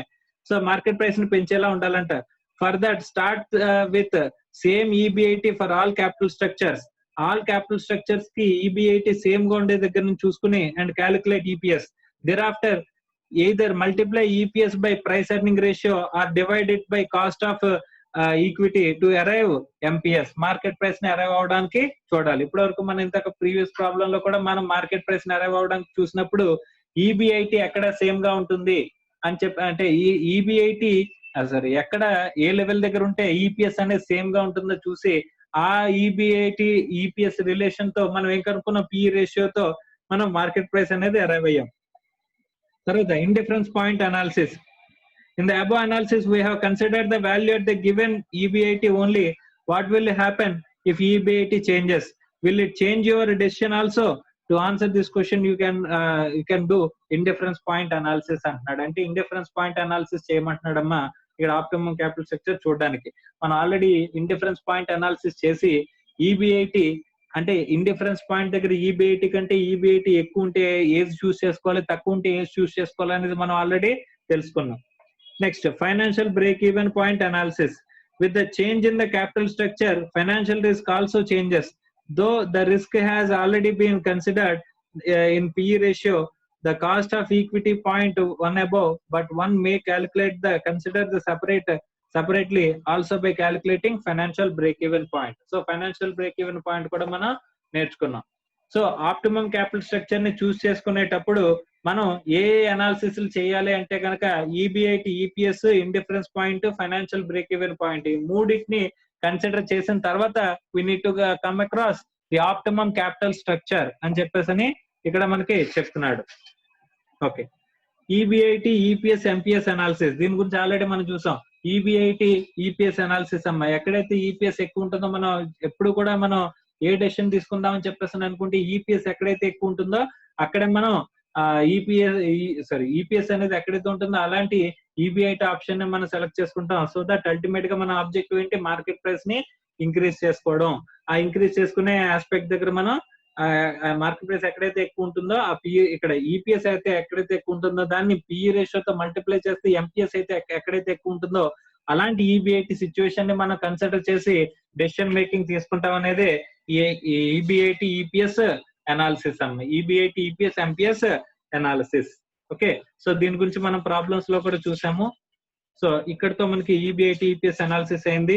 తర్వాత financial break even point, indifference analysis, ఈ రెండు కూడా మనం చెప్పుకున్నాము. ఫైనాన్షియల్ బ్రేక్ ఈవెన్ పాయింట్ అంటే ఎక్కడైతే ఫిక్స్డ్ ఛార్జ్ క్యాపిటల్స్ ని కవర్ చేస్తామో, ఫిక్స్డ్ ఛార్జ్ క్యాపిటల్స్ అంటే ఏమన్నా interest with respect to debentures, preference shares with respect to preference dividend. So వాటిని కలిపి మనం ఆ ఇంట్రెస్ట్, ప్రిఫరెన్స్ డివిడెండ్ ఎర్న్ చేసే ఆప్షన్స్ మనం చూసుకున్నామమ్మా. రైట్, తర్వాత ఇండిఫరెన్స్ పాయింట్ అనాలిసిస్ కూడా మనం మాట్లాడుకున్నాము. Okay, right. Next, over capitalization and under capitalization. ఇక్కడ రెండు సిచ్యువేషన్స్ ఇచ్చాడమ్మా. ఓవర్ క్యాపిటలైజేషన్ అంటే ఏంటి, అండర్ క్యాపిటలైజేషన్ అంటే ఏంటి అని చెప్పేసాను. ఫస్ట్ ఓవర్ క్యాపిటలైజేషన్ అంటే ఏంటో చూద్దాం. It is a situation where the firm has more capital than it needs, or in other words assets are worthless.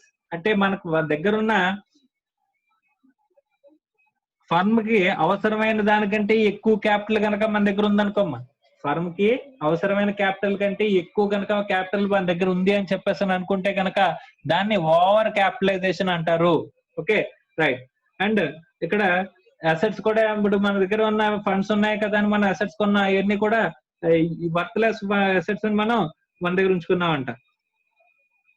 Assets are worthless than its issued share capital. మనం ఎక్కువ share, ఇప్పుడు మన project లో invest చేయగలిగింది 20 లక్షలు అనుకోమ్మా, మనం 40 లక్షలు equity issue చేస్తాం అనుకో, మనం తీసుకెళ్లి ఇన్వెస్ట్ చేయగలిగింది అంతా 20 లక్షలే. అంటే ఐడియల్ ఫండ్స్ ఎక్కువైపోతాయి. అంటే ఇక్కడ క్యాపిటల్ ఏమైంది, ఎక్కువైపోయింది. దాన్ని ఓవర్ క్యాపిటలైజేషన్ అంటారు.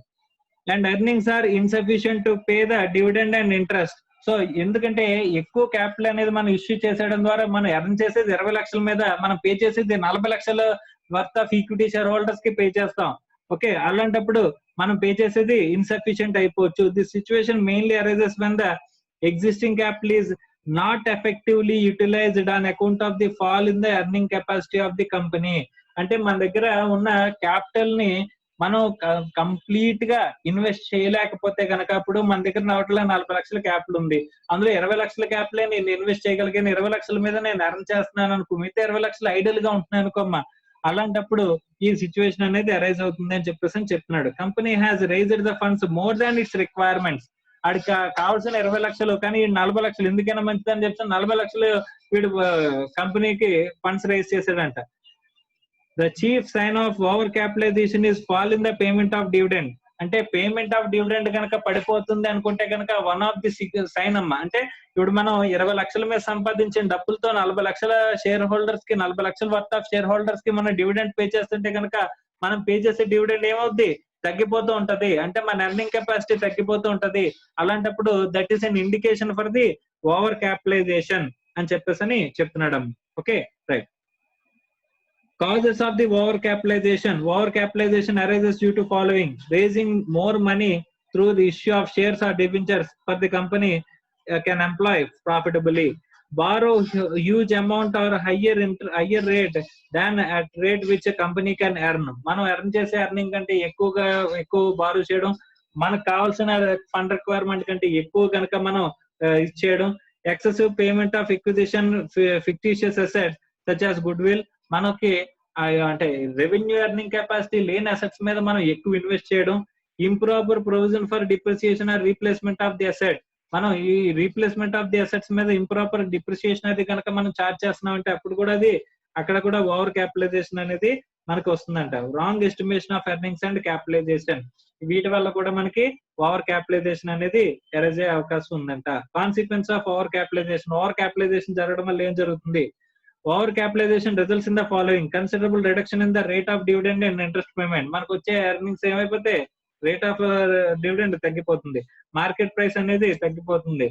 So resorting to window dressing, అంటే లేనిది మనం ఉన్నట్టుగా చూపించుకోవాల్సిన పరిస్థితి వస్తుంది. So some companies may opt for reorganization. However, sometimes the matter gets worse and company may go into liquidation కూడా వెళ్ళిపోవచ్చు అంట. సో రెమెడీస్ ఓవర్ క్యాపిటలైజేషన్ ఉన్నప్పుడు మనం రెమెడికల్ మెజర్స్ ఈ సిచ్యువేషన్ అవాయిడ్ చేయడానికి company should go through reorganisation, buyback of the shares. అంటే ఎక్కువ కనుక మనం షేర్స్ ఇచ్చేసామని చెప్పేసి మార్కెట్ లో ఎక్కువ షేర్స్ ఉండిపోయినాయి, మనకు అంత వర్త్ లేదు అని చెప్పేసి మనం అంత మన కంపెనీకి అంత ఎర్నింగ్ చేయలేదు, అంత ఇన్వెస్ట్మెంట్ రిక్వైర్మెంట్ అవసరం లేదు అనుకుంటే కనుక ఏం చేస్తారు? బైబ్యాక్ ఆఫ్ ది షేర్స్ చేస్తారు. Reduction in claim of the debenture holders and creditors, అంటే వాళ్ళకి పే చేసి తగ్గించేస్తారు. Value of the shares may also be reduced. So value of the shares అనేవి తగ్గించుకుంటారంట. సో అండర్ క్యాపిటలైజేషన్ అంటే ఇక్కడ మనం ఇన్వెస్ట్ చేయగలిగిన దానికే, అంటే మనం ఇన్వెస్ట్ చేయగలిగిన 40 లక్షలు కానీ మనం 20 లక్షలే కనుక ఇన్వెస్ట్ చేసినట్లయితే దీన్ని అండర్ క్యాపిటలైజేషన్ అంటారు. It is just a reverse of over capitalization. Over capitalization లో ఏం చేసాం? మన రిక్వైర్మెంట్ 20 lakhs, మనం ఇష్యూ చేసింది 40 lakhs. కానీ ఇక్కడ మనం ఇన్వెస్ట్ చేయగలిగింది 40 lakhs, కానీ మనం ఇష్యూ చేసింది 20 lakhs. It is a state when it is actual capitalization is lower than the proper capitalization warranted by its earning capacity. నీకు ఎర్నింగ్ కెపాసిటీ ఇంకా ఉంది అయినా సరే నువ్వు తక్కువ ఇన్వెస్ట్ చేస్తున్నావు అనుకుంటే కనుక దాన్ని అండర్ క్యాపిటలైజేషన్ అంటారు. This is situation normally happens with the companies which have insufficient capital but large secret reserves in the form of considerable appropriation the value of the fixed assets not brought into books. So books లో తీసుకురాని values అంటూ ఉంటే కనుక అక్కడ under capitalisation కింద మనకి వస్తుందంట. Consequence of under capitalization: the dividend rate will be higher the compare to similarly situated companies. మన దగ్గర డివిడెండ్ ఎలా ఉంటుంది? హయ్యర్ రేట్ లో ఉంటుంది. Market value of the shares will be higher when the shares of the similar companies because their earnings are being considerably more than the prevailing rate on the such securities. Real value of the shares will be higher than their book values. Book values కంటే market లో ఎక్కువ value ఉంటుంది. ఎందుకంటే మన asset actual గా వచ్చేసరికి 40 lakhs ఉన్న asset ని మన బుక్స్ లో 20 lakhs చూపిస్తున్నాం అంట. సో కానీ దాని మీద వచ్చే ఎర్నింగ్స్ అనేవి ఎక్కువ ఉన్నాయి అనుకుంటే కనుక ఇప్పుడు 40 లక్షల మీద మనం ఒక 20 లక్షలు ఎర్న్ చేస్తున్నాం అని చెప్పేసి అంటే 50% ఎర్నింగ్స్ అనుకోవచ్చు. మనం 20 లక్షలు ఇన్వెస్ట్ చేసినట్టు చూపిస్తున్నాం కానీ 20 లక్షల ఎర్నింగ్స్ వచ్చేస్తున్నాయి. అంటే 100% ఎర్నింగ్స్ అనేవి వచ్చేస్తున్నట్టు కనిపిస్తున్నాయి. కానీ యాక్చువల్ గా వచ్చేదేంటి 50%. Effect of under capitalization of the effect. It encourages acute competition, highly profitable, encourages the new entrepreneurs to come into same type of business. Higher rate of dividend encourages the workers unions demanding high wages. Normally common people start feeling that they are being exploited.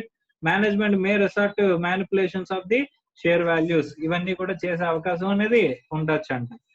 Invite more governmental controls. అంటే వీడికి ఎక్కువ profits వచ్చేస్తున్నాయి, ఎక్కువ earnings వచ్చేస్తున్నాయి, 20 లక్షలు invest చేసి 20 లక్షలు profit earn చేస్తున్నాడు అని చెప్పేసి మన వాళ్ళు గవర్నమెంట్ ఏం చేయొచ్చు, వీడి మీద కంట్రోలింగ్ రెగ్యులేషన్స్ అనేవి దృష్టి పెట్టచ్చు. ఇన్కమ్ ట్యాక్స్ వాళ్ళు రైడ్ చేయడం అని ఇలాంటివన్నీ కూడా జరగచ్చండి.